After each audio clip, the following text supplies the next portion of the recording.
Hi, welcome to Fit Tech Videos. This is video 4 of the muscle stimulation and activation series. Now in the first 3 videos we focused on the systems of the body. So the anterior system, the posterior system and the lateral sling system. Now we're going to focus on the rest of the muscles with activation points that I find are necessary to do. These are all the basic ones that are good to do. Now the rest of the muscles are muscles that all aid those sling systems, but they're not directly linked to those sling systems. So we'll start off with the calves. The calves are very important, as are all the muscles in the body. Often you wake up at night with a calf cramp. What people don't realize is when we stress, our body produces adrenaline, and obviously it goes throughout the body, but often it can cause the calves to tighten more than any other muscle because of the whole fight or flight mechanism within our body. So when adrenaline is pumping, our calves get a dose of it.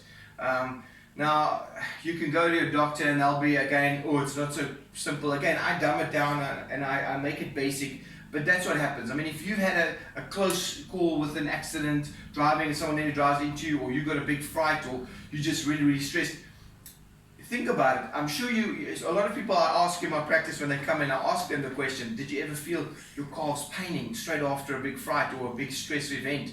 And they're often like, no, but then they'll come back in subsequent sessions, they're like, you know what, I know what you're talking about. I actually felt that because they weren't aware of it before.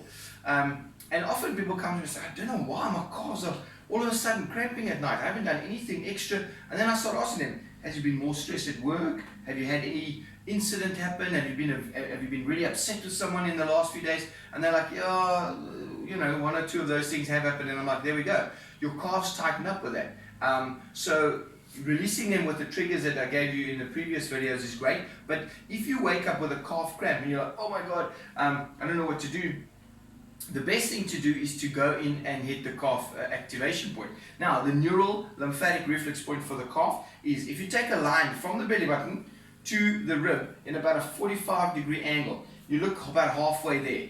So halfway between the rib and the belly button. And the thing is with this, it's not, there are some people who go out and say it's 2 centimeters, it's 3 centimeters, it's 1. I don't like to do that because when I learned this, I went according to what they said, and I was like, you know what, it doesn't work for me. And in practice for the last, especially the last 10 years, I've really been focusing. I do a lot of activation. And a lot of people come back and say, it just doesn't seem to work when I do it. And that's because they're too specific.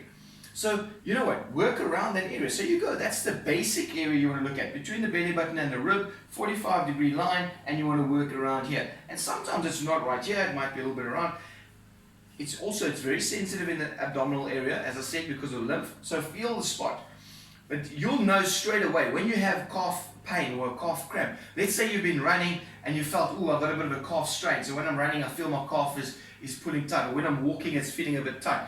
And then you stretch and you're like, oh, it's quite sensitive. Then you go and find the spot in the calf and then you stretch it. All of a sudden you'll feel like, whoa, it's actually better. And it's that simple.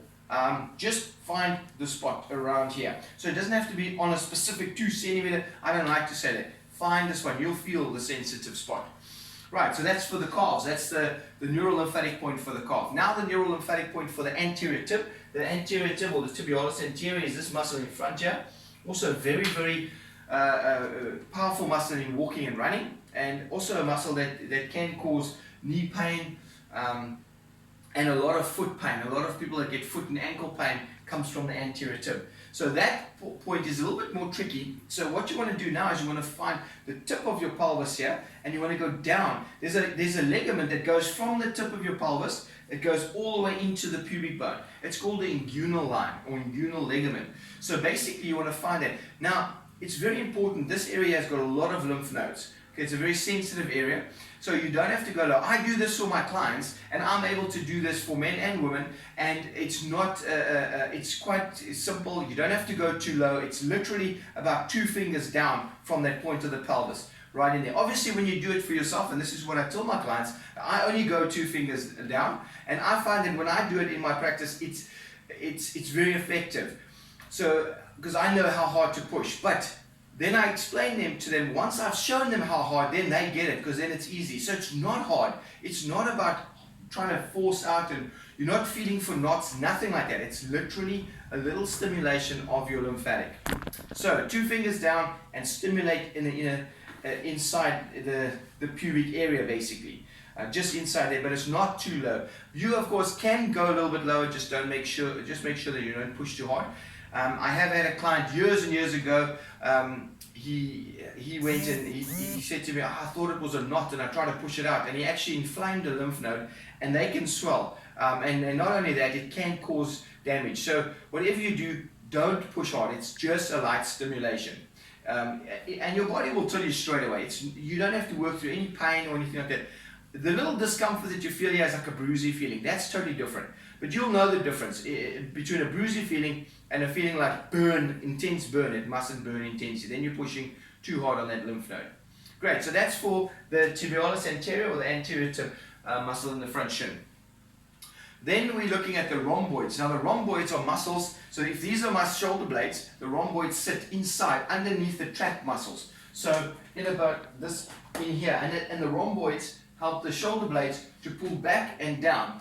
Very important muscles, because those are the main muscles that open up our shoulders. And I mean, everything else, the chest, the serratus, the deltoids, the trapezius muscles, the biceps, they all pull us around. So the rhomboids are very important to pull us open. So the activation for the rhomboid is in the fold of the arm.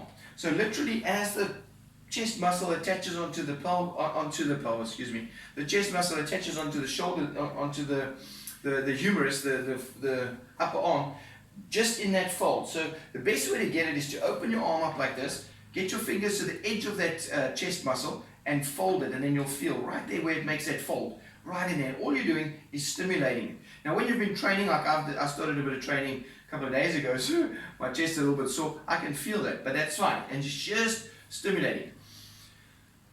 Right in there. Fantastic. That's the neural lymphatic point for your rhomboid. Then for the chest muscle, you want to go underneath the chest, so it's right high up under the chest.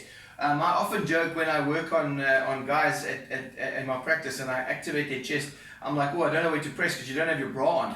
Because basically when I work with ladies, I obviously just work on the bra line, and I found that's very effective. Very, very seldom do I have to work higher than the bra line. On the odd occasion when someone's got a serious shoulder issue and the body's very stubborn, then you might need to find a different spot. Generally, I'll just tell people that, I'll do the basic release or stimulation of the pec, you release it a bit higher. So when you on your own, you can obviously touch yourself in wherever you want it, so you can go a little bit higher. But it's basically right underneath the chest, and it's quite a sensitive area as well. That helps to activate your chest. So that's the neural lymphatic point for the chest. Then the sternocleidomastoid, which is a very important neck muscle. So that's that muscle when you turn your head and push it forward, you get this muscle here. It goes all the way up into the masseter, the mastoid process, and it comes down. That's why it's called sternocleido, because it's attached on your clavicle and your sternum. So sternocleidomastoid. That's basically how they name these things, is where it attaches and what it does. So the sternocleidomastoid muscle is a very important muscle. It helps us to turn our head and to nod our head.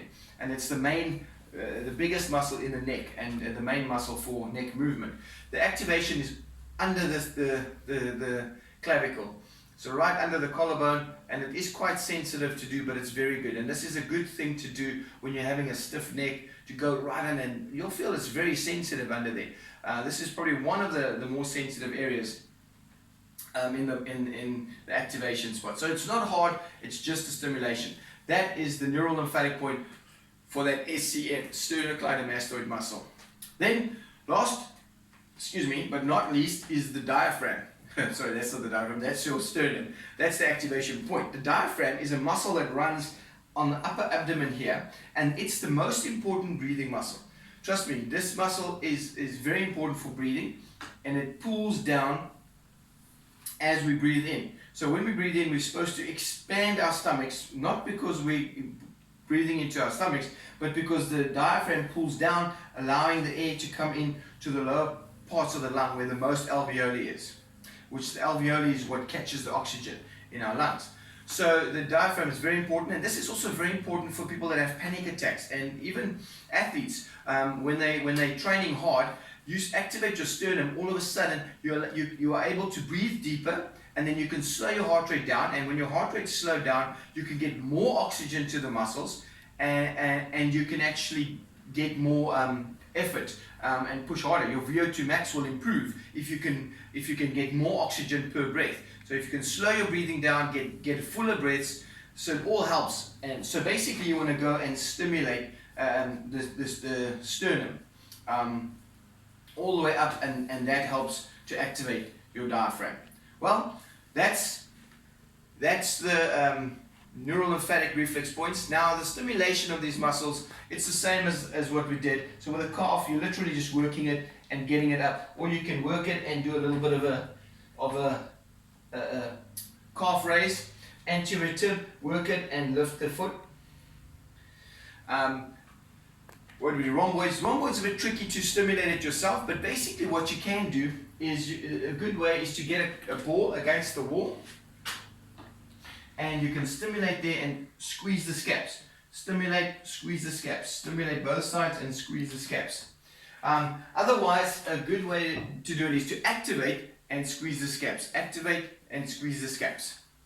Then the pectoral muscles, obviously a good way is to stimulate the muscle and do a press, stimulate and do a fly with the chest. That's a good way to stimulate the pectorals. The sternocleidomastoid, obviously you can go right onto the muscle and then you can do a turn or a nod. Not too hard, never too hard on the sternum. How you find it, of course, is turning your head, pushing forward, and that's where the muscle is, and you'll feel it there. And you want to stimulate it a little bit, and then you can turn and nod. Turn and nod. I wouldn't worry too much about the stimulation of the sternum. I'd like rather the activation, which is the neural lymphatic point. And then of course the diaphragm. What I like to do is to put my hand on my stomach while I'm stimulating the sternum. Then you breathe in, deep breath in, and out, and breathe right the way out before you breathe in. That helps. Practicing the diaphragmatic breathing while stimulating the neural lymphatic point is a great way to get the diaphragm working better. Well, that's it for muscle activation and muscle stimulation. I hope that works for you. Thanks for watching.